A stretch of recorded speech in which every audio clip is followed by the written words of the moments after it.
Hello and welcome. We are live once again to the Modern Mystery School UK and EU YouTube channel and podcast. And yes, this is the moment that we've all been waiting for. My phone has been going off the hook. Everybody's talking about this discussion. Welcome, Ipsissima Theresa, Ambassador Eric and Martina to discuss Kabbalah, the path to know thyself. Welcome, everybody. Thank you. Hello. Good to be here. Thank you. Now, we are going to kick off. As you know how this program works, we just delve straight in. And I want to know, because there's lots of people out there that are craving success. They want something that's going to be useful in their everyday life. We don't want just, things that we're just reading in the book and, we can't do anything with it. So why does Kabbalah help us in our everyday life and to create success? And I'll throw that out to the floor. Who would like to go first? Ambassador Eric, come on. Okay. All right, I'll go. Hi, everybody. One of the things that Kabbalah has done for me, in my life, I had stumbled upon success. I had stumbled upon love. I had stumbled upon money, and then it would go away. And then it would come back. And then it'd go away. And then it'd go away. And it just kept going through these ups and downs. And until I got to do Kabbalah and understand what Kabbalah is and the actual formula of Kabbalah, to be able to understand that it's all repeatable. If we can understand Kabbalah and how it works and all the intricacies of who we are and everything, we can actually repeat all of these things. We can actually have love constantly in our life. We can have abundance in our life. We can have all those things that have come and gone. So for me, that's one of the main things that Kabbalah has done for me, is allow me to keep it going and keep progressing. It's very similar. And what I discovered is that I wanted to have success, but that success was limited to what I saw others doing. And when I'd get there, I wasn't happy inside. My mind would have checked off a box and said, okay, I got this, I got the car, I got the house, I got the jobs and the different titles, but I wasn't happy inside. So that inner was lacking all the time. And when I studied Kabbalah, I got multiple formulas to do multiple things at the same time. And my whole system, we have many systems within our being, started to get elevated, purified, cleansed, and put into alignment with my inner state of being. And my brain started to think differently. And I started to ask questions of myself. So the definition of success completely changed for me, because I started to understand, what in my inner being do I desire? And I had the formula, as Ambassador Eric said, I discovered in the training how to do it once. And I mastered that. And that gave me this huge power that anything I choose from within me, I'm able to create of manifestation there for all of us to use. Good. Ipsissima Theresa. Yeah, as you were talking, I just started thinking back to how Kabbalah was for me at the very beginning, when I first started on this journey.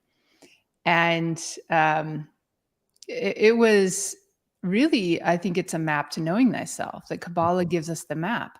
And it's the map to not only knowing ourselves and who we are, but also understanding life. The map to understanding everything that life throws at us, and where, it gives us this system of organizing information. And that allows our mind to be more organized. It allows us to be more clear in our perception of what's happening and what lessons life is trying to teach us, maybe where we're creating imbalances in that interaction and participation with life and with other people.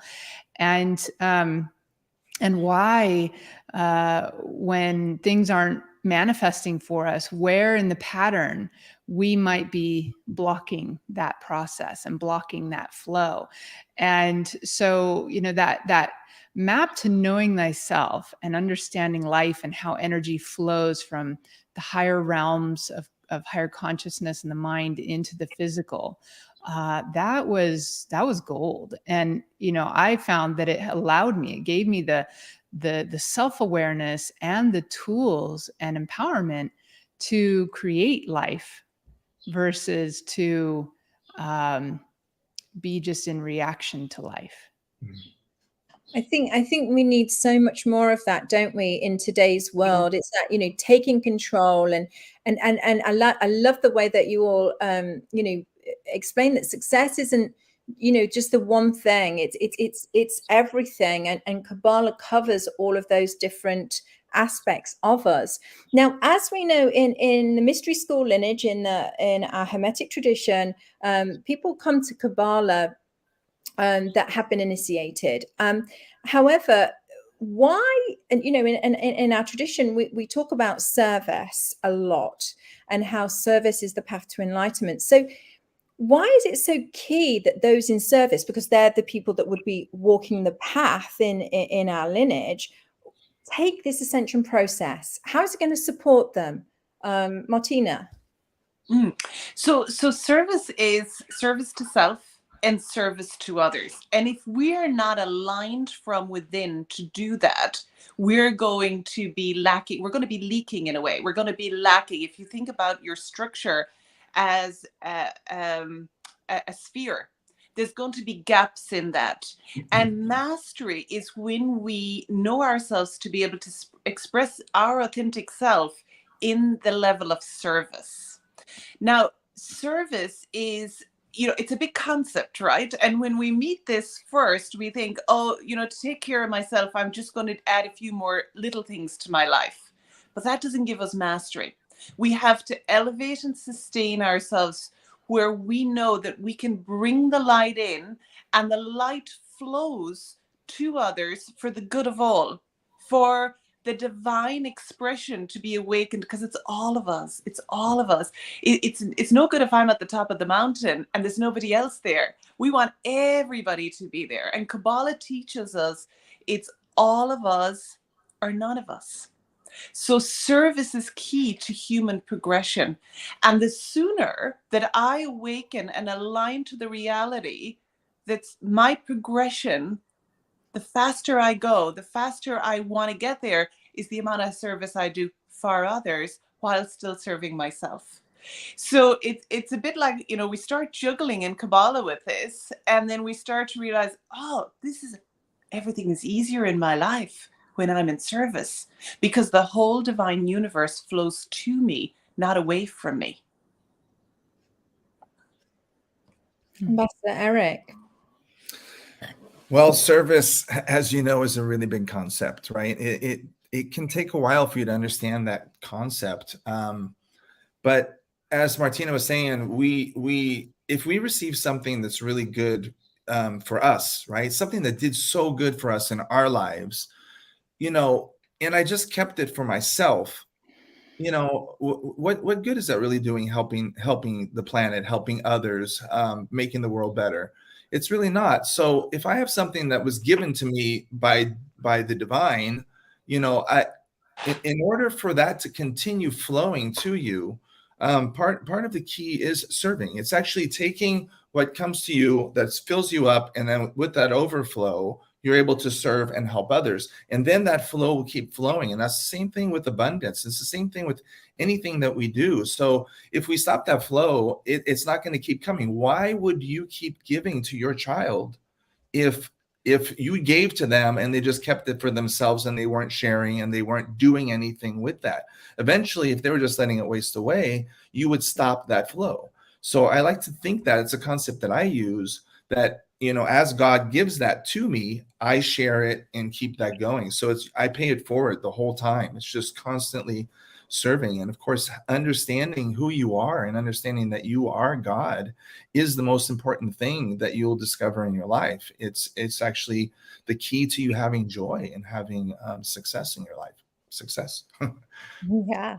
Ipsissima Theresa, what do you think? Why do you think it's so important that people in service have this ascension process? Mm-hmm. Well, I like what Ambassador Eric was saying, in that, one of the keys that Kabbalah actually teaches us in terms of creating greater flow in our lives, and whatever it is we want to receive, give what you want to receive, right? Allow it to flow through you. So one of the major aims of Kabbalah is to go through this process that we call reclaiming our crown. That's a Kabbalistic concept for what Ambassador Eric was talking about, which is reawakening and reintegrating our full divinity and knowing the God essence within. And so if we want to receive that, then we also have to be giving that. We have to be flowing that to others. And that's what we call service, is helping others to remember, reawaken to, and fully realize the God essence within into this physical life. And so we want to be in service. And as we're in service, then we come to know ourselves even more through the reflection of the people we're serving. And you really can't know thyself as a divine being, as God, until you are also serving others as God, as divine beings. So it's about this reflective process. And then the other big key with service is that as the energy is flowing through us to serve others, it elevates our vibration. We ascend as well through that process. So service is a major key for raising our vibration. And when we say service, it is selfless, but it's not about just doing humanitarian work, for example. I mean, that's really important, but this is about helping others remember their divinity. This is about really remembering, who are you? Why are you here? What is your purpose? And the power that is within, so that we can really fulfill that purpose and that potential and create a better life for each of us individually and for the whole, for all of humanity. We're here to create a better world. We're not going to do that without service. And these are major Kabbalistic teachings. Yeah, I mean, for me, again, when I took Kabbalah for the first time, and it wasn't, in those days, it wasn't offered so readily as, you had to wait 4 years or whatever it was to attend. I remember my business went from 1 to 16 countries in 1 year. It was just incredible, because I really understood who I was through those, teachings, and I was serving at a really, at my highest level at that time. So I think it's so key for people who are out there that are in service, that are wanting to, to serve more, wanting more success, that they really investigate and come to Kabbalah. I truly hope that that's something that they might consider. So Kabbalah, so we're talking about service, and we know on the path of progression in the mystery school lineage that the second step initiation is Healers Academy, and this is where we learn how to do the life activation, we learn how to do the aura healing, and to also provide the max med. And there's a lot of people on this call now live who have already taken that. Now, what are the benefits of perhaps receiving a second step initiation or Healers Academy before you embark on the ascension process, or indeed if it's part way, or so how does that affect the ascension process, having that second step initiation, or does it? Yeah, if I can start, I find that, well, one, if you really want to get the most out of Kabbalah, we have to be serving along the way. Because there is this process where we take the knowledge, we apply it in our lives to gain a greater understanding of that knowledge. Then when we understand it, we have to serve with it in order to raise vibration and in order to gain wisdom. And then yet we need to remain humble, that it's not all about us, it's about the whole. So we have this whole process of knowledge, understanding, wisdom, which is about application, service, and humbleness. And if we're not serving, then we can't actually go through the ascension process. So when you've gone to Healers Academy and you've learned how to do like life activation, which is the beginning of turning on those lights. I mean, the more you're doing life activations on people, the more you are working with the tree of life within the DNA blueprints of every person and helping light it up. You're serving them to remember their godhood. So that ability to serve in that way is really going to support your own ascension. And we find, just speaking from the position of a teacher, we find that when we have a group of people who've been through not just the first step of initiation, but also the second step of initiation, they're really ready to take these tools into more application and more service than just someone who's only focused on themselves. Yep. Yeah. I agree. I've had the opportunity to teach to both levels because of how the lineage operates. And when people come that have already gotten themselves to Healers Academy, they've already, I'll go back to my analogy of climbing the mountain. They've already set themselves on a path to create for them more light in their lives and for others more light. So their understanding of how light flows and how you can manifest in the matrix from outside of the matrix. Now, when we are Kabbalists, we're creating and recreating our world all the time. And we want to live in that royal state of being. If we don't have the you can come to class and we'll elevate you, you'll ascend, but can you go home and sustain that on your own? As a Kabbalist, we want to do that every day with ourselves, for ourselves, and for others. So starting off from the foundation of healers, it's like you've already got a running start. You've already, the throttle's already going, and you can then go at high speed, because you've done a bit of the heavy lifting already, and then you can truly get into the inner concepts and use the concepts immediately with the flow you have in your structure and with what you're doing in the world and around you. So it's a huge benefit, graduate, when you start Kabbalah. Yeah, I'd just like to add, those were great points. I would just like to add that, it really helps to have it, yet you don't have to have it. But I want you to remember, when you're doing a first initiation, right, we get up to 10 times more light, or we become able to hold 10 times more light. So there's a stretching process that happens that allows you to be able to hold that. So you can equate that to like a table with 4 legs, right? And so that if I started putting things on top of that table will only, support so much weight on it.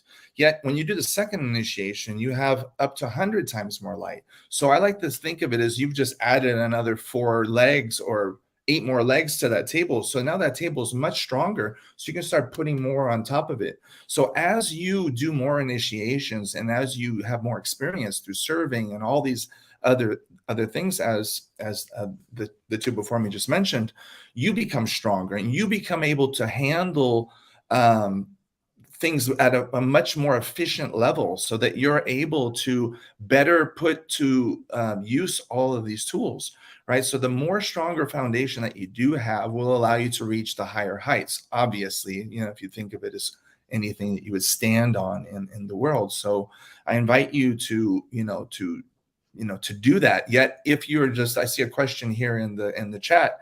If you haven't done the second initiation, don't let that stop you from doing it if that's what you want, but understand that it will give you so much more foundation.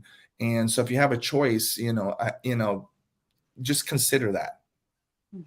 I'd like to add one more thing to this.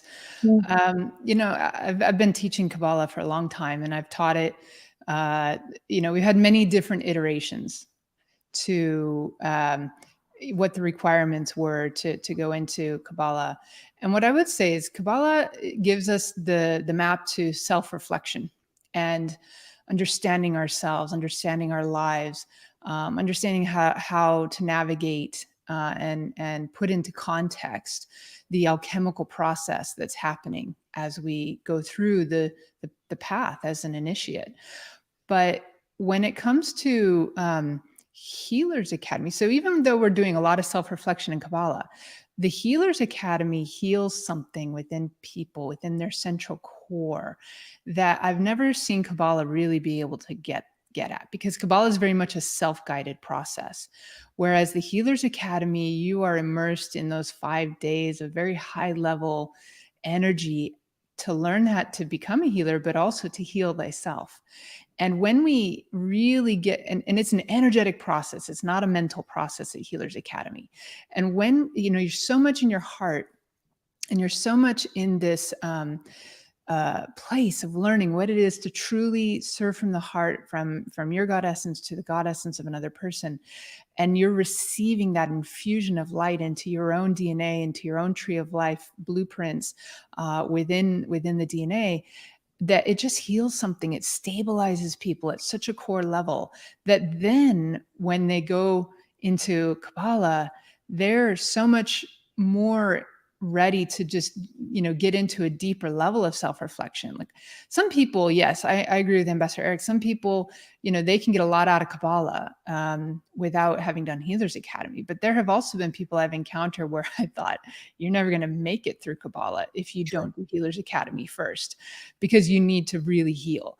And then once they got through Healers Academy, then it's like, okay, now you're, and you're doing the work and it's healing you, it's stabilizing you. Now you can probably get through Kabbalah. So I do want to just say that there's some major keys that come through from Healers Academy that Kabbalah just doesn't touch in the same way. And yet Kabbalah, when we do it, it helps us be so much more aware of what we're going through and understanding of the formula and the pattern.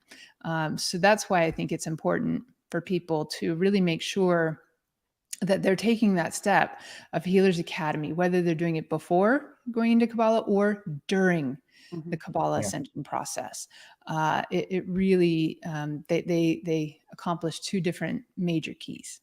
Yeah, there's really nothing more gratifying to me than when you help somebody, when you give them a life activation and you help them awaken to who they are and they walk out with a whole different perspective on life.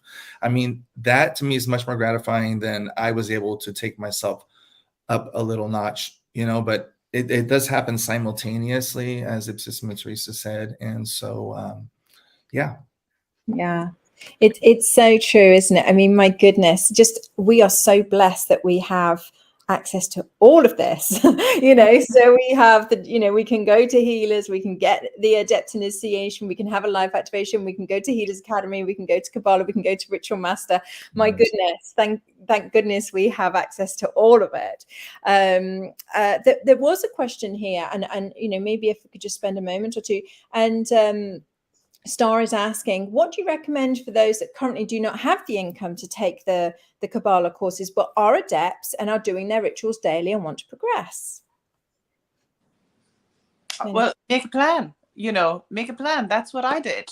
When I came first, I wanted to do everything. Like you, Davina Kate, I was like, okay, I want this. This is real. I'm going to do it. It works immediately for me. And then I made a plan.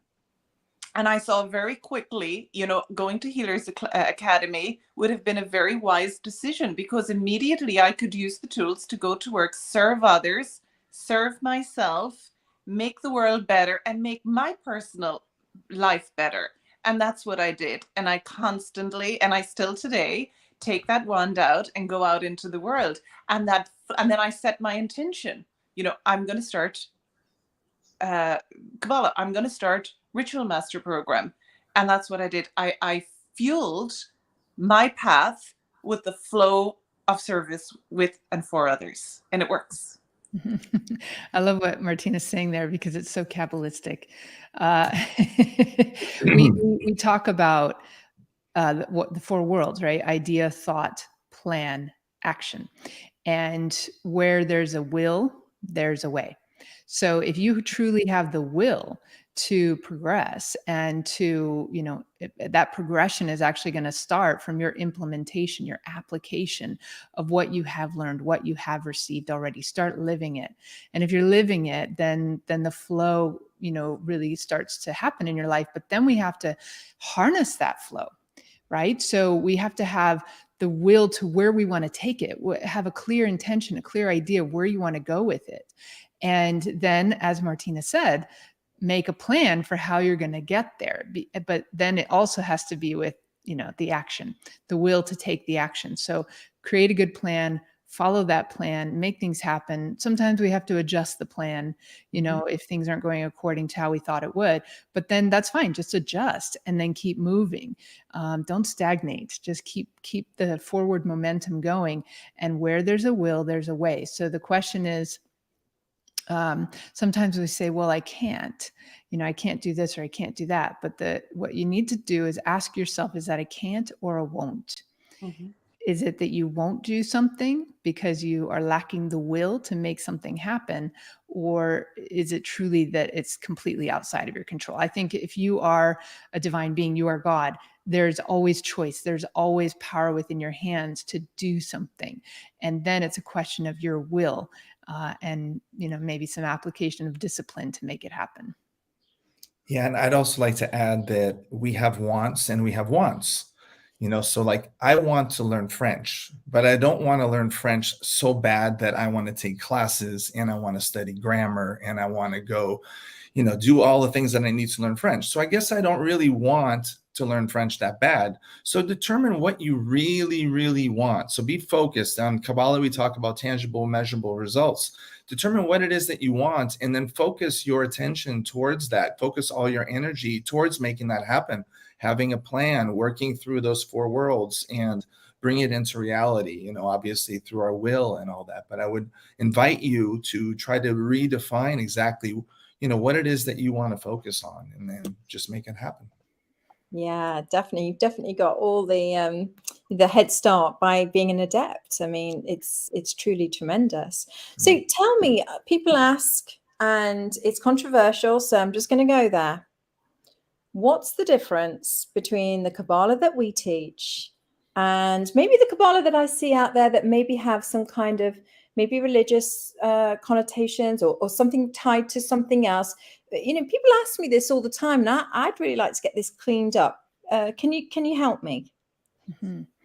I'll start on that. So the Kabbalah that we teach, we call it Universal Hermetic Ray Kabbalah, and Hermetic meaning unpolluted, Hermetic meaning pure, meaning it and universal, right? So universal meaning it is its own system that applies universally, regardless of your particular religious affiliation, regardless of even belief system, regardless of anything. It's universal, right? So it's not about opinion. It's not about any particular dogma. It's just it is a system that we can use to understand ourselves, to understand the universe, to understand the divine, the spiritual realms, and to understand life. And so we work with it in this pure way where it's not tied to any particular religion. We're not tied to any particular dogma, or we don't subscribe to a particular religious text, for example, or doctrine. And we don't tie it to having to celebrate any particular holidays, or we just use Kabbalah as a pure system unto itself to know thyself and to study life and to come to self-mastery. But it is very spiritual. Don't get me wrong. Like we're very spiritual. There's a deep spirituality with what we do, but it's not dogmatic. And so we are working with it more in that Hermetic lineage, mystery school lineage and tradition as a process of spiritual alchemy, as a process of raising our vibration, expanding our consciousness, coming to greater and greater levels of self-awareness without having to tie it to, various texts. For example, I mean, I can draw from many texts as a teacher. I can draw from Old Testament, New Testament, Zohar. I could draw from the Sufi poetry. I could draw from modern poetry. I could draw from anything that helps deliver the teaching. It doesn't have to be according to a particular doctrine. And so in that way, it makes it much more open and much more universally applicable to people, regardless of a particular religious affiliation. Yeah. Yep. And in using the Hermetic ray, we have in the lineage what we refer to as keys. And those keys get opened, unlocked, and you are handed down the way to use them, each step, both in ascension and in initiation. So all the power is yours. All the power is you. And that's what I love the universal system, because it's all of us. Again, we're back to this concept. It's all of us. And all of us have come here with the ability, being our own universe, but to awaken to the greatness of who we are and to communicate with the universe, to co-manifest with it, co-create with it. And that the Hermetic universal system that we use in our lineage and has been used and is unpolluted for thousands of years works. It works. And when we apply it, we have huge progression, we have huge growth, and we have huge amplification of light. And it's an amazing, amazing system. We can sit and talk for our whole life. But in our lineage, we can take a little bit of training and we can have huge change. Yeah, and one of the other things that ours does is we live Kabbalah, right? So yes, we are going to be studying Kabbalah from books and different perspectives of Kabbalah from different points of view, but we actually go out and live it. And we do that through what we call an ascension process. And this ascension process allows us to, well, first of all, the tree of life is divided up into 10 different spheres, sephiroths, right? And each one is an aspect of ourselves. And in the ascension process, we actually will raise our vibration up to be able to see where we are in alignment and where we are out of alignment with those particular aspects or sephiroths. And that'll allow you to be able to make the change through living it, through experiencing it. And when you have a direct experience, then nobody can take that away from you. So that's one of the other differences that we have in ours. Yeah, if I can just add to that, I love what both Martina and Ambassador Eric said, because it very much is a lived experience, right? The way that we do the ascension process in the modern mystery school tradition of Kabbalah is it's not an intellectual process. Like, yeah, we can study, but it's far more. Like, I've had students show up in this ascension process who maybe weren't so great at being students, in the sense of studying and reading and all of that, but they show up for the ascensions. And the tree, when it becomes alive through this ascension process, it becomes alive in their life. Their energy is putting out certain frequencies of the tree as they've been awakened through those ascensions, and then their life reflects it back to them. And then because of the ascension, they're more self-aware, and in that self-awareness, they're able to learn directly from their life what the tree is trying to teach them. And because of this process, it catalyzes so much growth that we can accomplish in 10 months of ascending the tree of life what might take people 10 years to a lifetime, even many more, to accomplish in terms of personal growth, in terms of healing, in terms of letting go of old attachment, clearing out the subconscious, cleaning up their karma. Like, there's so much that they can accomplish. I mean, that was my big thing when I first fell in love with Kabbalah, was I learned and grew so much in 1 year than anything I'd ever tried prior. Mm-hmm. And every time, no matter how much I've done, no matter how much personal growth and work and development and progression I've been through, the tree, because it's our tree, it's alive, it meets us where we're at, and then it takes us further. So we never stagnate when we do this ascension process. It's always propelling and catalyzing that next level of growth and meets us where we're at. Yeah, excellent.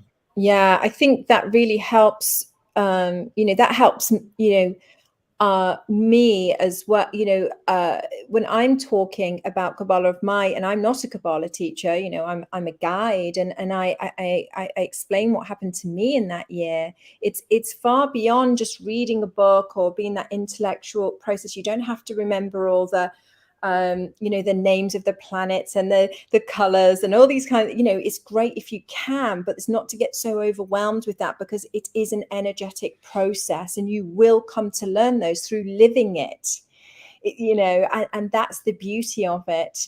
So thank you for explaining that, because I know that really, will anchor it in for so many.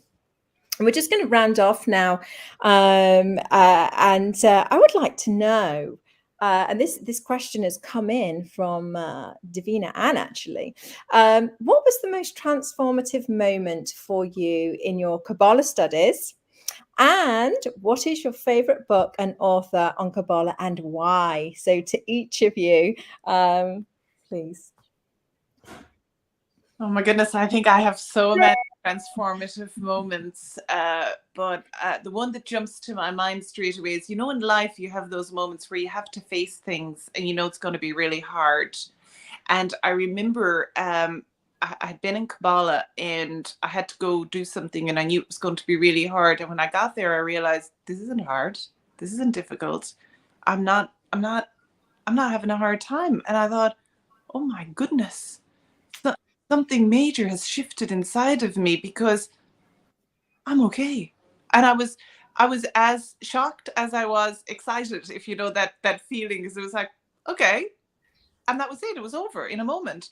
And it was a moment in my life that became a marker where I realized, okay, yeah, there's been an evolution in my being on several levels. And that's Kabbalah. That's the legacy of Kabbalah in my life.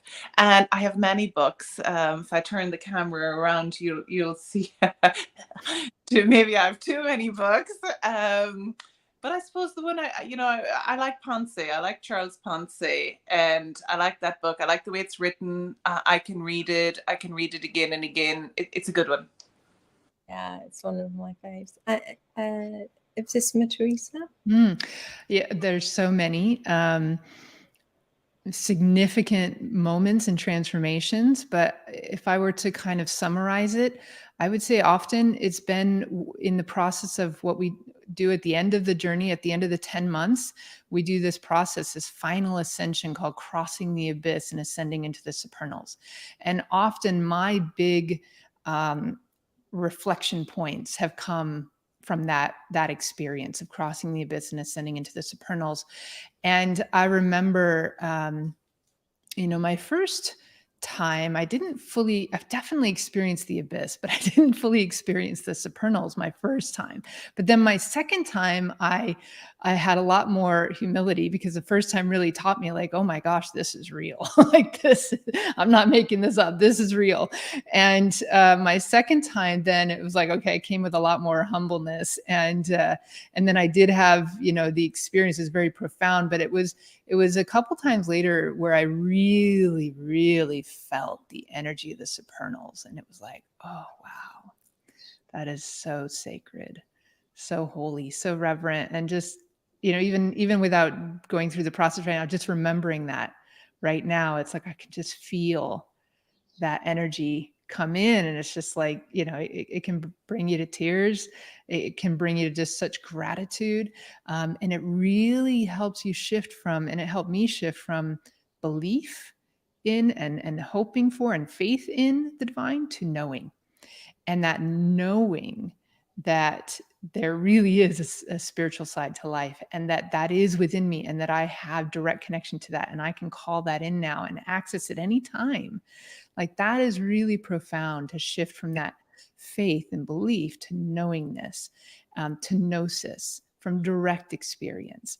And then I want to add one more piece to my big profound moments. Early on as a teacher, there was this point where I was teaching multiple groups at different locations on the tree. as well as working with the pathways. And I started to I didn't know where I was at any one moment, sometimes, but it helped me realize how much interconnectivity and multidimensionality that there is to the tree. And it goes so deep, and there's so many layers and so much relationship and connection and perspectives to look at the tree, that I was able to shift from the dogma of the correspondences of the tree being one way to realizing there's so many ways of looking at this. And every single system of Kabbalah has truth and really great wisdom to reveal.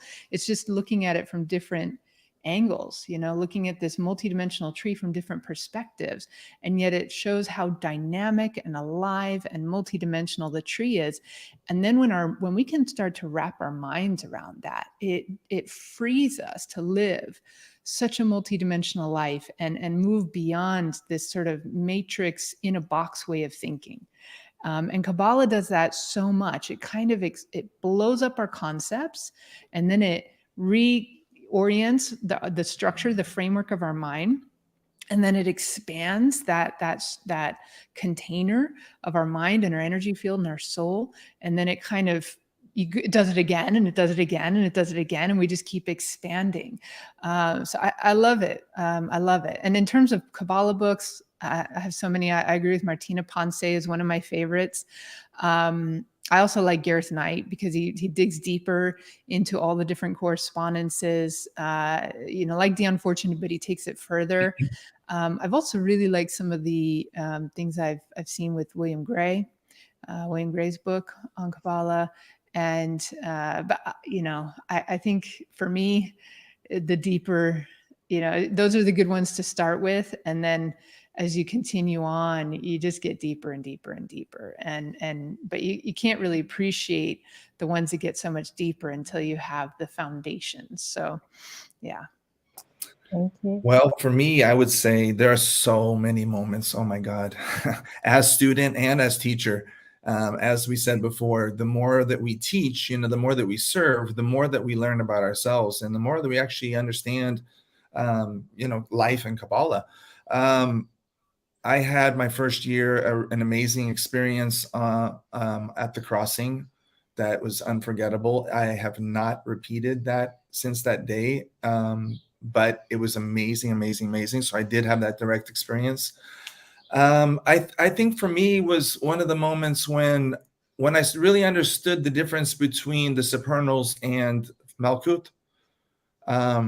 I'd always tried to move things around in Malkut to make it the way I want, and then things would just move back the way that they were, because I didn't understand that we have to go back to the archetype, go back to that original, to the original form, and because it all flows from there. And once I finally got that, then I stopped trying to organize the physical world, waiting for the money to come in, and I started working on, working from up here, so that I could then have the money flow in and have all the abundance and joy and all that coming in. And then the other thing is when I just decided to stop resisting.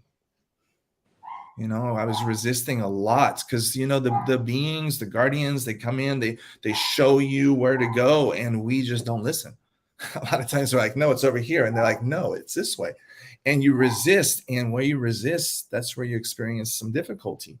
So when I stopped resisting, or at least understanding where I was resisting, and then try to understand why, and then undo that, things shifted and changed for me. So many, many moments.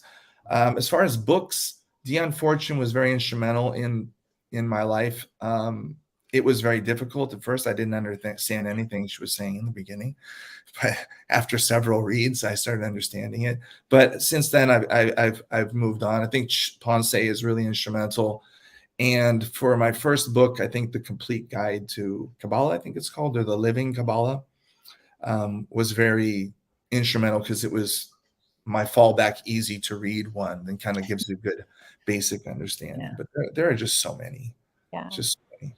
Yeah, those Will Parfit books are really good for helping people understand their own psychological transformation at each stage of the journey of ascending the tree. Mm-hmm. Yeah. Thank you all. And I just want to mention here that each one of the guests here are Kabbalah teachers. They are high initiates. They serve on the leadership in the Modern Mystery School. They do huge amounts of service around the world, day in, day out. So I would just like to say a huge thank you and gratitude for all that you do. To be a Kabbalah teacher is probably one of the hardest journeys, that we have on the path, and you all are shining examples of how to serve at such a high level, and how to do it with joy, with grace, and with such compassion for others. So again, I just wanted to take this opportunity to thank you all. And also, I would like to also mention that Ipsissima Theresa is an Ipsissima of Kabbalah.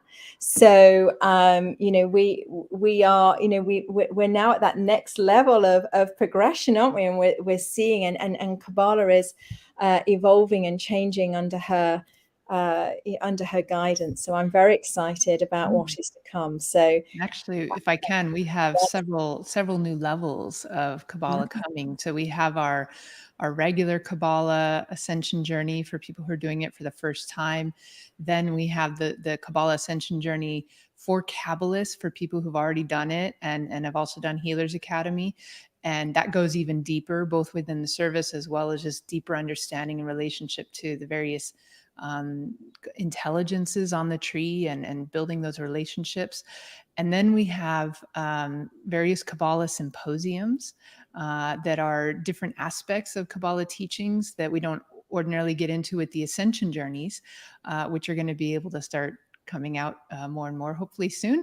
And we have the path working now starting as well, which is kind of like an ascension process, but with the pathways as opposed to the spherot or the spheres. So we have a progressive process that is building up more and more within our lineage and tradition in the mystery school for the Kabbalah. It does not replace the path of initiation by any means, but it complements, it supports, it helps us really understand ourselves and our process as we're going through all that progression on the path. Yes, and there's lots of Kabbalah trees happening around the world. So the best thing you can do if you are interested is speak to your guide, or you can check the calendars on the Modern Mystery School websites of the UK EU or the INT or the South Africa, whichever one you want. Just have a little look, and it will tell you there. You can always ask me, and I'm sure any of the teachers here. You can drop them a line to find out where you might sit and what you might be eligible for and what's going on and what's happening. And hopefully we might be able to, before the end of the year, we don't know, I might be able to squeeze in another podcast just about Kabbalah for Kabbalists. So for those that have already gone through the ascension process, maybe we can help people understand that process a little bit more. But, let's see how everybody's schedules go, because I understand you're all extremely busy. So thank you very much, everybody, for joining us today. Thank you for having us and making this happen, Davina Kate. Thank you. Thank you so much. Thank you, Davina Kate. My pleasure. And thank you everybody else for joining us and live, and for all of those who are watching. We do have the next tree in the UK EU in December 2023 are we in, and we also have a Kabbalah for Kabbalists happening as well. So woohoo! So please let us know if you want any more information on the admin at modernmysteryschooluk.com email address. And thank you everybody. Signing off for now. Good night. All right. Thank you all for coming. Bye. Bye.